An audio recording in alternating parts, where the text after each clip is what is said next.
반갑습니다. 오늘은 아주 흔한 관절염과 좀 다르게 좀 아주 흔치 않지만 굉장히 중요한 수술에 대해서 오늘 좀 저희가 말씀을 드리려고 합니다. 이제 반월상 연골 이식이라는 주제인데요. 되게 드문 수술이지만 반월상 연골을 결국 다 절제하거나 잃어버린 사람에게는 마지막 남은 가능성이기 때문에 또 굉장히 중요하고, 조직 이식이 좀 장기 이식과 좀 다르기 때문에 좀 까다롭고 잘 알려지지 않은 측면이 있어서 이제 저희가 좀 특별히 시간을 내서 이제 좀 강의를 해야 되겠다 이렇게 생각을 했습니다. 많은 분들이 저희 건국대병원을 찾아주시는데 항상 상담을 하면서 느끼는 게 시간이 부족하다. 정말 이분들이 짧은 시간 동안 저를 만나서 그 많은 궁금증을 다 해결할 수 있을 것인가, 이제 이런데 항상 좀 죄송한 마음을 좀 갖고 있었고, 그래서 이제 오늘 저희가 지금 설명책자도 드디어 만들었고 저희가 이제 강좌를 시작하려고 합니다. 이제 반월상 연골 이식, 이제 조직 이식입니다. 조직 이식, 좀 장기 이식과 조직 이식이 조금 다른 면이 좀 있어요. 이제 장기 이식은 뇌사자가 발생했을 때 뇌는 돌아가셔도 이제 간이나 심장이나 신장 이런 장기들이 살아있죠. 그래서 이렇게 돌아가시고 24시간 이내에 장기들이 살아있을 때 그것을 이제 떼어서 꼭 필요한 그런 기능이 거의 망가진 분들에게 이제 전달하는 과정입니다. 바로 뇌사자가 있는 가운데서 기증이 진행이 되고 죽어가는 생명을 살린다는 의미에서 굉장히 드라마틱하고 또 좀 생명윤리가 얼마나 소중하고 이런 새로운 의학적인 어떤 그 혜택이 얼마나 중요한지를 이제 보게 되는 과정 자체도 굉장히 경건하게 진행되는 수술 중에 하나라고 볼 수 있습니다.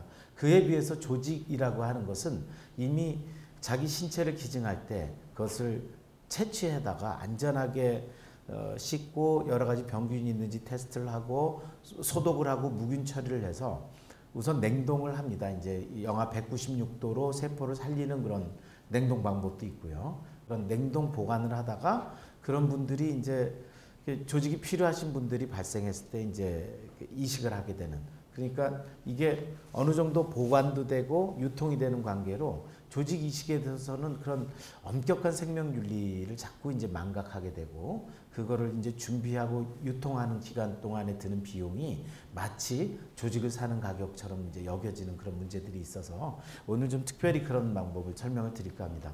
먼저 이제 언제 시작했느냐? 1984년에 미국에 있는 밀라초프스키라고 하는 분이 시작을 했습니다. 우리나라에는 아마 아주대병원의 민병현 선생님이 95년도 8월, 지금 벌써 22년 전에 반월상 연골 이식 수술을 국내 최초로 이제 시작했다는 그런 기록이 있고요. 저희 아산병원의 빈성현 선생님과 제가 이제 97년에 바로선병원에 현재 있지만 김준식 원장님은 아주 옛날에 캐나다 토론토 유니버시티에서 반월상 연골 이식 및 여러 가지 어떤 선진 기술을 배워서 대학 교수로 재직하다가 이제 개업을 하신 선생님인데, 이분이 이제 도입하시고 그때 아서 틴이라고 하는 미국 분이 오셨고, 그래서 1997년에 다시 우리나라에 반월상 연골 이식을 하려고 소개를 할 때 저희 이제 좀 선구자적으로 2명의 이제 제자가 우리나라에 생긴 셈이 됐고요. 그래서 저희가 이 기술을 당시만 해도 이제 의료보험도 안 되고 환자분들이 이제 자비로 이제 반월상 연골 이식을 이제 구해야 되고, 저희가 이제 어렵게 미국에 있는 조직은행과 연결을 해서 꼭 필요한 분들을 1년에 한두 분씩 이제 수술을 시작을 했습니다. 그래서 보니까 우리나라에 이렇게 반월상 연골이 절제가 되거나 기능이 없어서 나이가 뭐 30대 40대도 안 됐는데 인공관절을 해야 되는, 달리 어떤 방법이 없고 관절염이 점점 진행하는 환자가 이렇게 많은지 몰랐습니다. 그래서 이제 그런 것도 우리가 보고 더 이상 이게 너무나 문턱이 높게 자비로 환자가 모든 것들을 다 지불하고 그 수술하는 방법을 이제 국가가 관리를 해드려야 되겠다. 그래서 이제 한 2005년서부터 열심히 이제 심평원을 설득하고 식약청을 돌아다니면서 반월상 연골 이식이 국민들의 보건을 위해서 필요하다고 저희가 설득을 했고 청원서를 넣고 여러 탄원서를 해서 3년을 노력한 끝에 드디어 이제 국민건강보험을 적용을 받았습니다. 그래서 이제 2008년 이후에는 본격적으로 국가가 의료보험으로 이제 이 반월상 연골 이식을 하게 되는 굉장히 좀 좋은 나라가 됐죠. 굉장히 우리나라 의료 선진국입니다. 아시아에서 국가가 의료보험으로 반월상 연골 이식을 하는 나라는 대한민국이 유일합니다.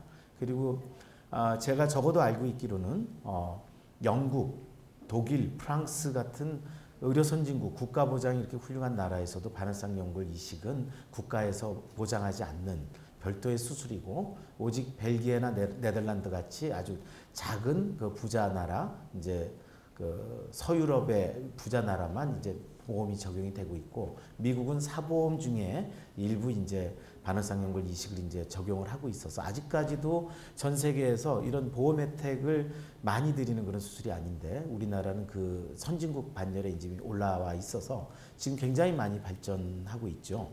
현재 저희는 총 수술이 이제 결과를 어느 정도 판정하는 게 368례, 금년 내로 아마 400례 정도의 수술에 이제 도달할 것으로 생각을 하고 있고, 현재 그 국제 페이퍼에 한 11편의 논문을 실은 바가 있고요. 국내 논문까지 합쳐서 한 20여 편의 반월상 연골 이식술에 대한 논문을 발표를 한 바가 있습니다.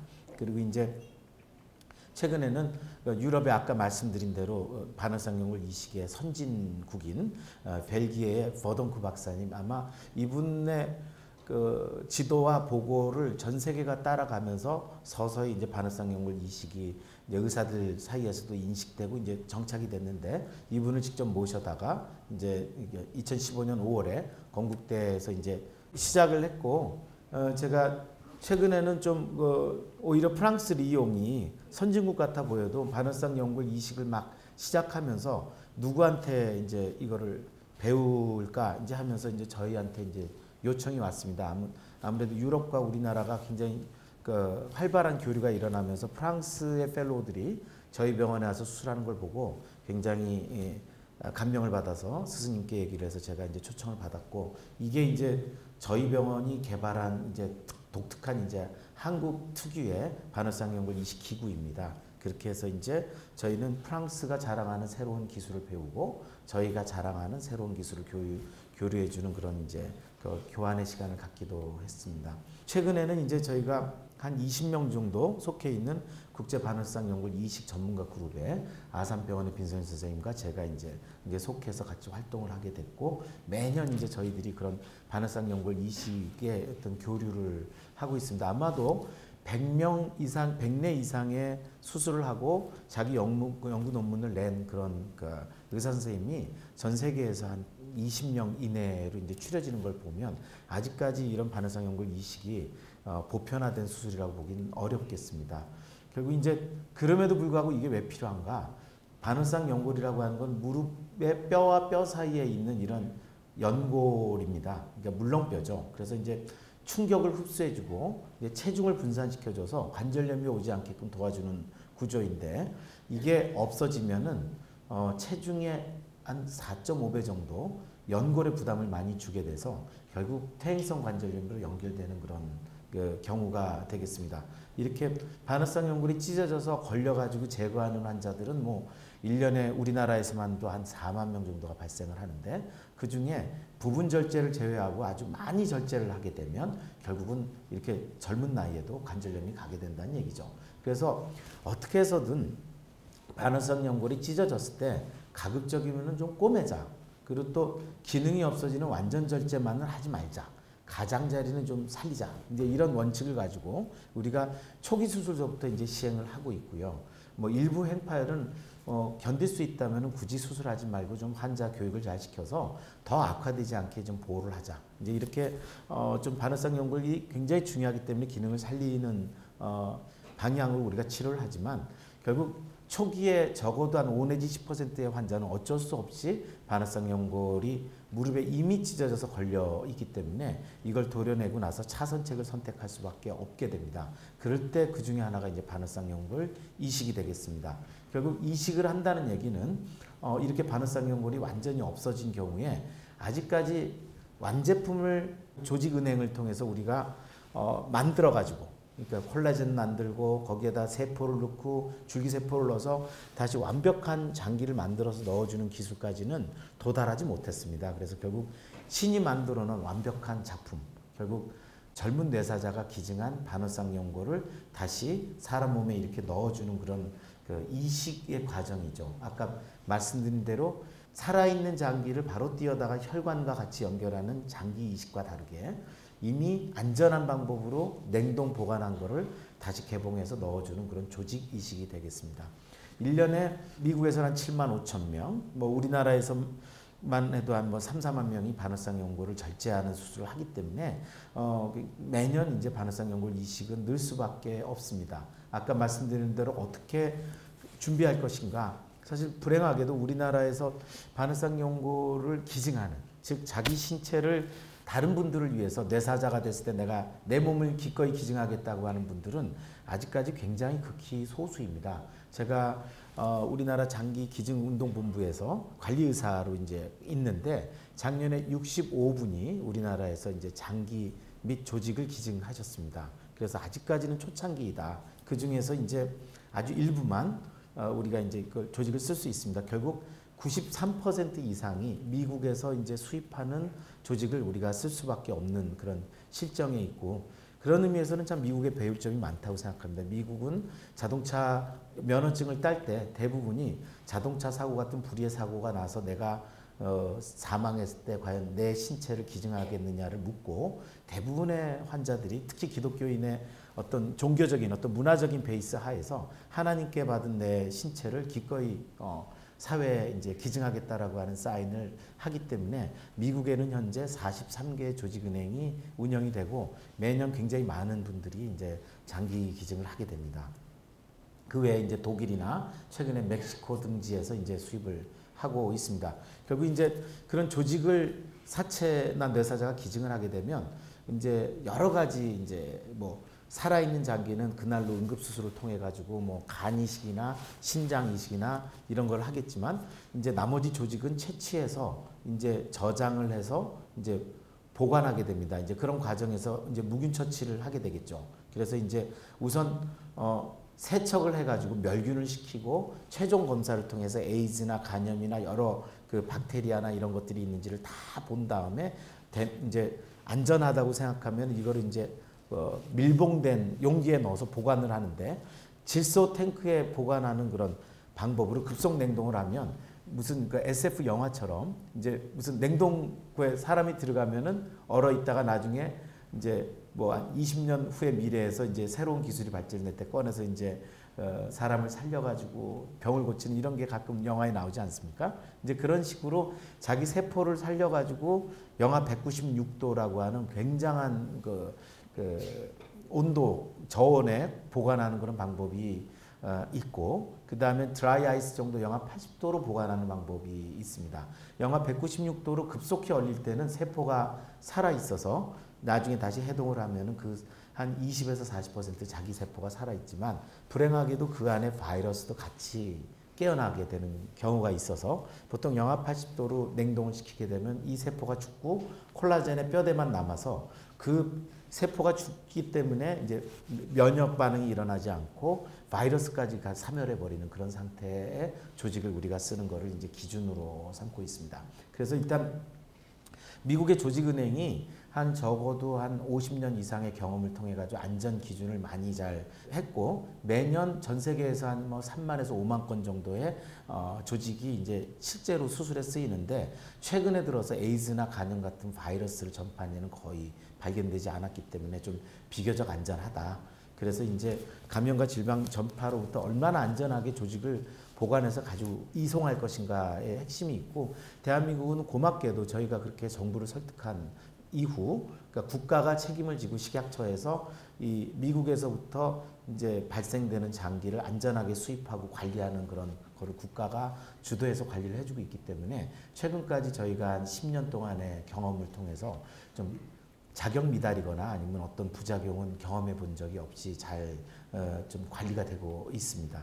어떤 분들을 이제 수술할 것인가, 결국 이제 국가도 이런 고가의 수술 바너쌍 연골 조직을 이식해 주는 그런 데 이제 투자를 해야 되겠죠. 그래서 젊고 활동적인 분들에게 하자. 그래서 연령 규정이 조금 섭섭한 분들은 있겠지만 20에서 45세까지의 나이의 환자분들에게 하고 있습니다. 그래서 이제 45세에 가까워진 분들은 만약 자기가 바늘성 연골의 기능이 없이 이제 좀 수술이 미워서 피하신다면 사실은 신중하게 고려를 하셔야 될 겁니다. 아마 46세가 될 때 이제 더 이상 국가의료보험에 이제 적용 혜택을 받을 수가 없고, 저희는 현재 이제 이 급여 혜택을 15세 정도 청소년기에 오히려 더 투자하자. 청소년기 때 망가져가지고 20세까지 기다리는 기간이 훨씬 더 고통스러울 수 있다. 그리고 이제는 100세 시대에 와서 45세가 너무 젊지 않냐? 50세까지 5년 기간 동안에 많은 환자들이 있다. 그래서 우리는 어쨌든 급여 혜택을 15세에서 50세로 이제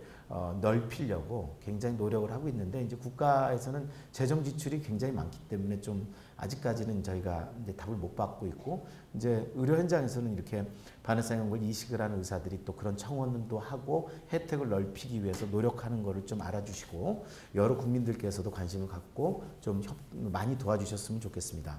그런 과정들이 이제 결국 환자나 국민들에게 혜택으로 돌아갈 것이기 때문에 더욱 그렇습니다.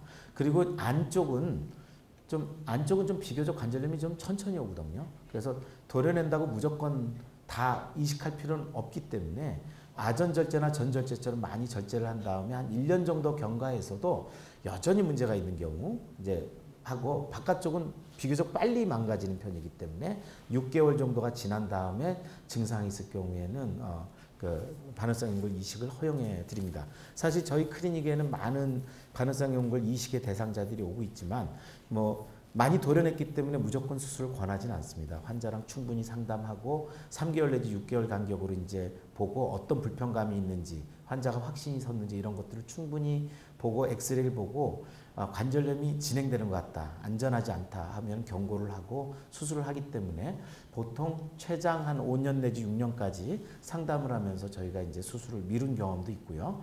어떤 경우는 이미 뭐 너무 빨리 진행이 돼서 6개월이 되기 전에도 하게 되는 경우도 드물게는 있습니다. 어쨌든 그렇고, 너무나 관절염이 진행된 경우에는 수술의 결과가 좋지 않기 때문에 고생만 하고 덕을 보지 못해서 그거는 해당이 되지 않는다는 건 좀 알아두셔야 되겠습니다. 그래서 이제 그 동반 손상이 많죠. 바늘성 연골이 그냥 이렇게 한 60% 이상이 험하게 찢어지는 경우에 그냥 단독으로 찢어지는 경우보단 전방 십자인대가 끊어졌거나 관절 연골까지 망가졌거나 다리가 휘어가지고 오다리, 바깥장다리 뭐 이런 것들이 많기 때문에 그런 것들을 교정하는 것을 동시에 이제 같이 이제 수술을 하게 되죠. 그래서 이제 바이학으로 이제 쉬운 수술하고 안 되면 그냥 진통제 먹고 버티다가 도저히 안 되면 인공관절하던 그런 단순한 시기를 넘어서서 환자의 맞춤형에 따라서 자기 관절을 가급적이면 고쳐서 쓸 수 있게끔 하는 그런 이제 자기 관절을 보존하는 수술이 이제 발전하는 그런 시대가 됐기 때문에 그 수술의 꽃 중에 하나가 이제 바늘성 연골 이식이 되겠습니다. 아까 말한 대로 진행된 관절염은 해당이 안 되겠고요. 수술 방법을 궁금해하시는 환자분들이 많아서 간단히 좀 설명을 하면, 수술 방법이 바깥쪽이 망가진 분들하고 안쪽이 망가진 분들이 조금 다릅니다. 모양이 다르게 생겼기 때문에 그렇습니다. 안쪽은 이렇게 전방 십자인대가 중간에 있고 뼈에 고정되는 부위가 이렇게 넓게 떨어져 있기 때문에 플러그처럼 뼈를 이렇게 붙여서 바늘성 연골을 넣어주지만, 바깥쪽은 이렇게 O 쉐입으로 동그랗게 생겨 있기 때문에 여기 뼈를 블록으로 같이 이렇게 떼어다가 넣어주는 방법이 훨씬 쉽습니다. 그래서 사실 수술은 바깥쪽 바늘성 연골 수술이 쉽고, 불행인지 다행인지 저의 수술 경험을 보면 80% 이상이 압도적으로 바깥쪽 바늘성 연골 이식이 많습니다. 왜냐하면 후에 설명하겠지만 우리나라는 바늘성 연골이 바깥쪽에 원판형 기형이 워낙 많다 보니 이 기형의 최종 단계에 바늘성 연골이 저절로 다 닳아서 없어지는 환자들이 제법 많기 때문에 그렇습니다. 그래서 이제 조금 방법을 좀 설명을 드리자면요, 이런 특수 드릴을 쓰는 방법을 저희가 쓰는 거는 있고요. 이제 안쪽을 수술할 때는 내측부인대를 다 늘려서 이렇게 좀 벌려놓고, 그 다음에 이제 정확하게 뼈에 붙는 부위에 구멍을 뚫어서 이제 철사를 이렇게 빼내고, 앞쪽은 직접 이제 구멍을 뚫어서 이렇게 동그란 플러그를 꽂을 수 있는 이제 그 홈을 만듭니다. 이제 정확하게 바늘성 연골이 그 뼈에 붙는 부위에 아주 해부학적으로 오차 범위를 저희는 1 내지 2mm로 봅니다. 2mm 이상 넘어가면 기능이 변하기 때문에 사실은 어찌 보면은 이제 굉장히 정교한 수술일 수가 있습니다. 그래서 이제 저희가 이 구멍을 뚫는 동안 또 하나의 이식팀은 밖에서 그런 똑같은 플러그를 준비하는 걸 동시에 시작을 합니다. 그래야 수술 시간을 줄일 수가 있기 때문에 저 혼자의 수술이 아니라 훌륭한 이식팀이 같이 움직여야 되고요. 앞에 뒤에 플러그를 이제 고정을 시켜 놓으면 안정이 되기 때문에 그 다음에는 이 주변을 관절막에다 꼬매는 그런 이제 수술이 되겠습니다. 보통 10개 정도의 봉합사를 각 부위를 나눠서 이제 이렇게 이제 고정을 하고 중간 부위에는 다른 이제 긴 그러니까 침을 이용해서 꼬매고 이제 앞쪽은 이렇게 직접 제가 눈으로 보고 꼬매고 그래서 한 10개에서 12바늘 정도 이렇게 꼬매면 바늘상 연골을 이렇게 깨끗하게 굳힐 수가 있습니다. 외측 바늘상 연골은 반대로 이제 뼈를 붙여서 홈을 뚫어서 똑같은 홈을 이렇게 슬러트처럼 밀어 넣었기 때문에 훨씬 더 안정적이고 비교적 수술이 쉽고요. 이제 이런 방법을 조금 더 쉽게 하기 위해서 저희가 독특한 방법을 개발해서 아까 프랑스에 저희가 전파하듯이 저희가 지금 새로운 수술 방법을 만들어서 쓰고 있습니다. 정교해야 되는 게 너무 이렇게 안으로 밀어게 되면은 바늘상 연골 이식물이 관절 안에 꽉 끼게 되거나 밖으로 나가게 되면은 헐거워지기 때문에 오차 범위는 2mm 정도라서 상대적으로 굉장히 숙련된 수술팀이 필요하고 상처를 적게 만들기 위해서 특수한 도구를 써서 최근에는 이 세계적으로 가장 적은 이런 작은 절개만으로 우리가 수술을 하게 이제 수술 방법이 개발되어 있습니다. 조금 보면 이렇게 바늘상 연골이 거의 없는 환자에게 정확한 위치를 잡아서 이제 뼈에 구멍을 뚫고 그 다음에는 요런 독특한 홈을 가지고 해서 이제 열쇠 구멍을 만드는 거죠. 계속 시끄러운 소리가 나는 거는 제가 이걸 준비하는 동안 똑같은 열쇠 구멍을 이제 같은 그 시간에 이식팀이 준비를 하기 때문에 나는 소리입니다.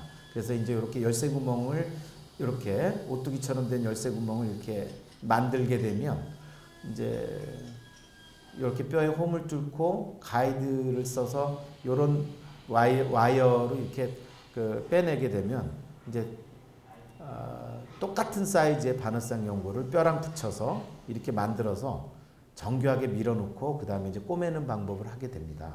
그래서 일단 뭐 이렇게 오차 범위를 아주 2mm 안에 정교하게 수술을 하면 이 바늘상 연골이 상당히 잘 버티고 또 이제 기능을 하게 되는 거죠.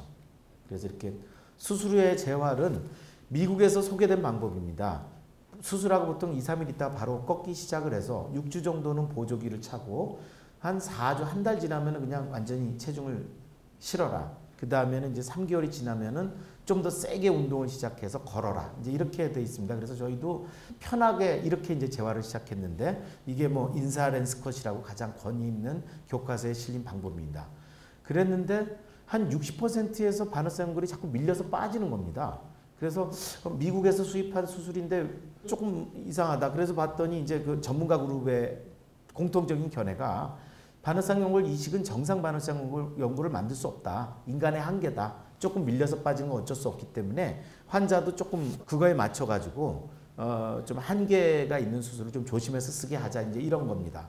그래서 저희가 조금 의구심을 갖고 계속 10년 정도 이제 지켜봤습니다. 한 10년 전에 바늘상 연골 이식을 하신 분들은 사실은 굉장히 돈을 많이 썼어요. 저희가 아는 게 없기 때문에 바늘상 연골을 넣고 나면은 수술 다음 날도 MRI 찍고 3주, 6주, 12주, 6개월, 1년을 계속 찍어서 도대체 어떤 변화가 일어나는가를 이제 봤습니다. 그랬더니 3개월까지 초기의 정착 과정에서 바늘상 연골이 이렇게 밀리고 빠지는 일이 일어났고 3개월이 지난 다음에 점차적으로 안정이 돼서 1년 정도 지난 분들은 사실은 더 이상 문제가 생기지 않는 거를 이제 저희들이 발견하게 된 거죠. 그래서 미국 방법 따라가지 말고 재활을 바꿔야 되겠다.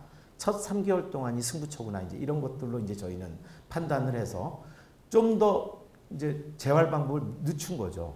좀 말하자면 바늘상 연골이 없이 관절이 좁아져 있는 상태로 오랫동안 적응해 있던 분이 수술할 때만 관절을 이렇게 밀어가지고 벌려놓고 연부 조직인 바늘상 연골을 넣고 난 다음에 다음날 바로 꺾기 시작을 하면 자기 몸은 바늘상 연골이 들어간 걸 모르고 다시 원위치로 좁은 상태로 돌아갈 거고 바늘상 연골은 견디지 못해서 그때 빠지게 됩니다. 서서히 밀리면서 빠져가지고 석 달까지 이제 밀리다가 이제 조직 치유가 일어나기 때문에 석 달, 석 달 더 밀리지 않는 거죠. 이제 저희는 이제 그렇게 판단을 하기 때문에 초기 3개월 동안을 조금 뻣뻣하고 조금 뭐 비용이 들더라도 기부스에다가 언로더, 그러니까 그쪽으로 압력을 가지 않게끔 그러니까 벌려서 버텨주는 방법으로 3개월을 좀 지내자. 그래서 첫 3주는 기부스를 하고 그 다음에는 비부와 보조기를 착용을 시켜서 3개월까지를 이제 착용시키고 어떤가를 이제 봤습니다. 사실은 4년 전에 저희가 이제 이런 방법으로 받고 남들이 안 가본 길을 간 거죠.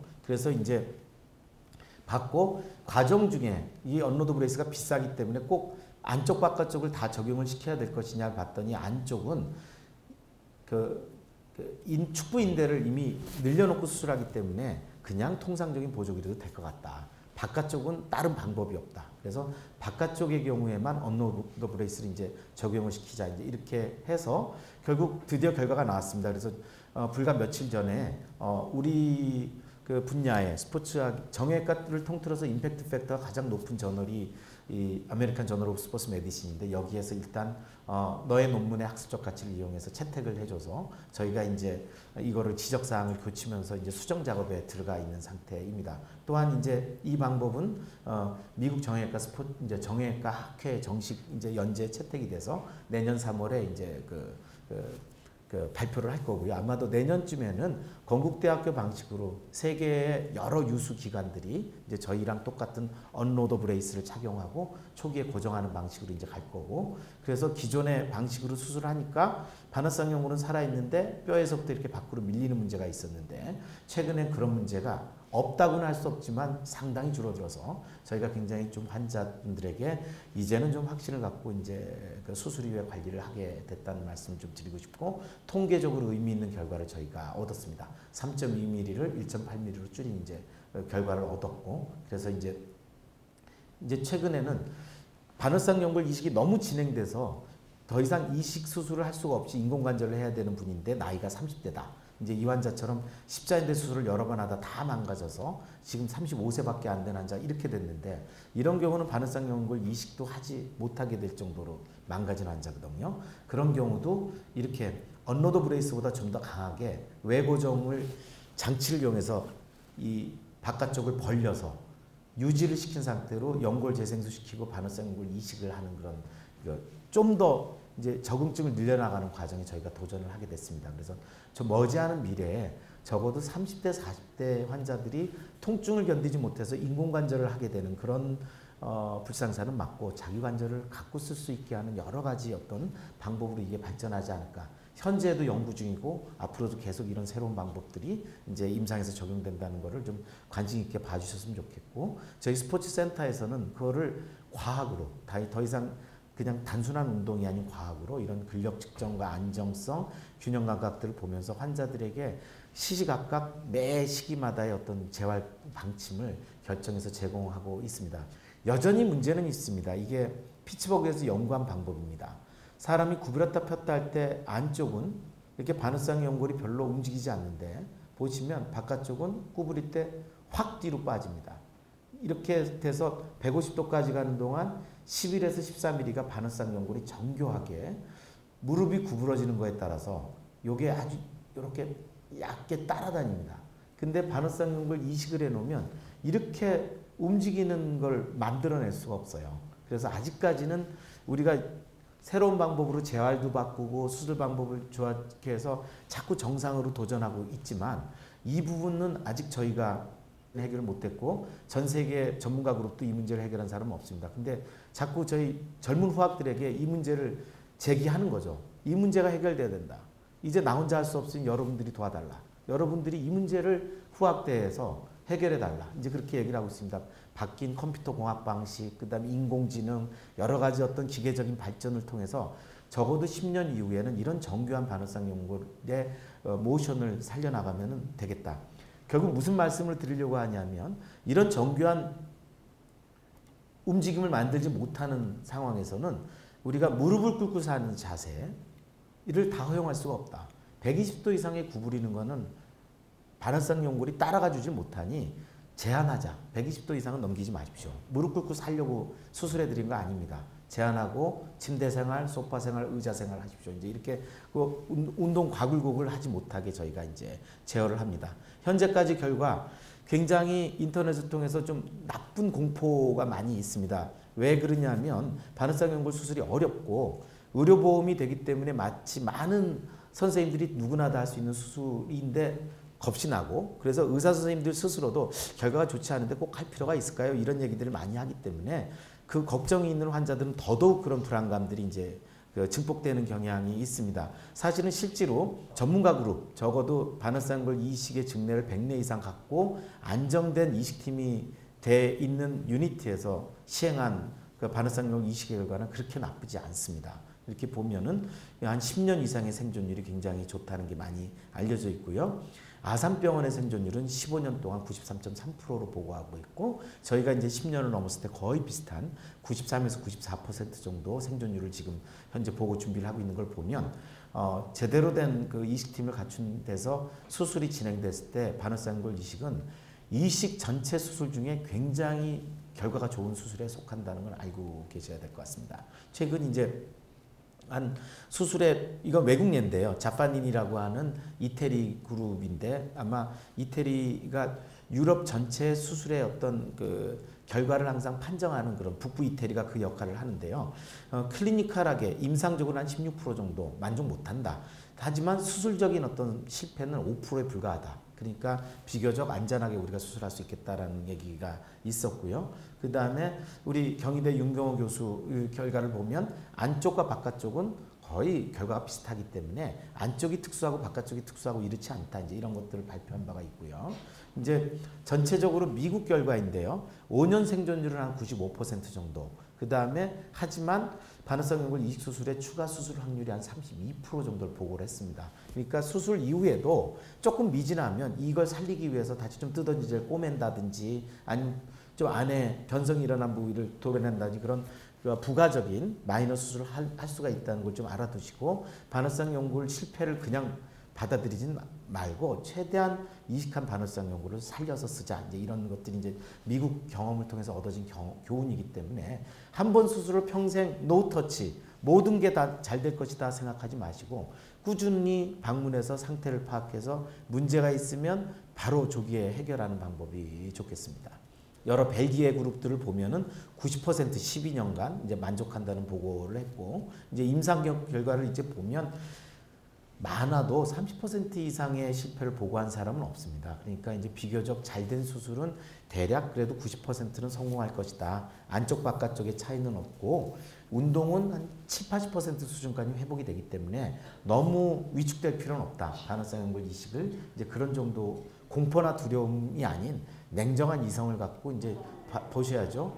이제 물론 한계가 있기 때문에 저희는 운동을 이렇게 프로 선수처럼 경험하지는 않지만 저희들이 경험한 선수들입니다.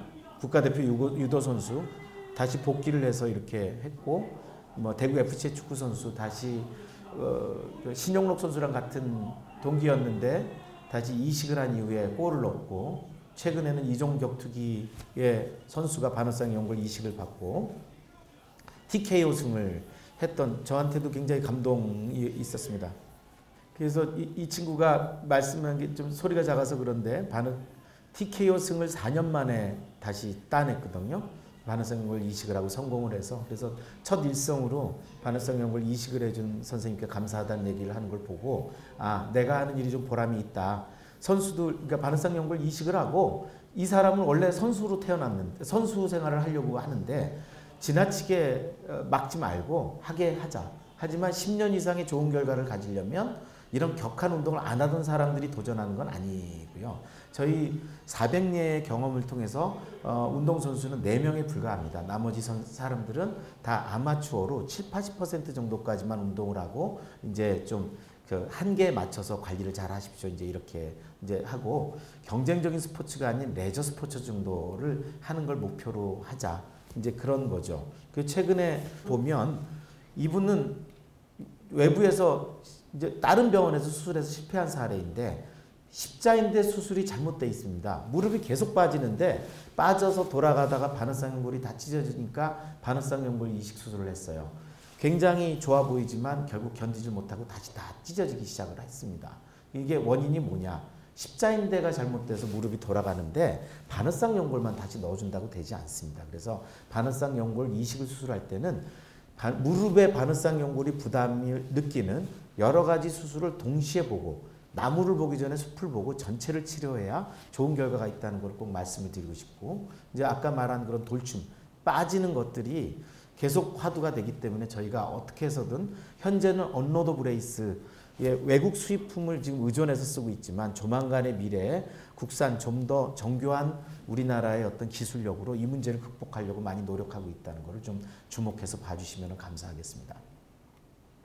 그래서 이제 현재로는 이제 이런 기능적인 역할이 아직까지는 수술하면 연골을 보호하고 영구적으로 쓸 수 있다는 것까지 말씀을 드릴 수 없는 첨단 의학이지만 최근 10년까지 결과가 좋고, 이런 수술을 해서 좀처럼 인공관절이나 나빠져서 재수술에 임하지 않는다는 거는 여러분들이 알아주셨으면 좋겠고, 현재 이제 측정 가능한 환자는 368례 11개의 국제학회 논문을 냈고, 이제 최근에 이제 아까 말한 돌출이 되지 않게끔 이제 노력을 한 결과 3개월만 잘 지키면 이제 이게 된다는 그런 보고를 이제 저희가 했습니다. 마지막으로 조금 말씀드리고 싶은 거는 제가 최근에도 인터뷰를 했는데요.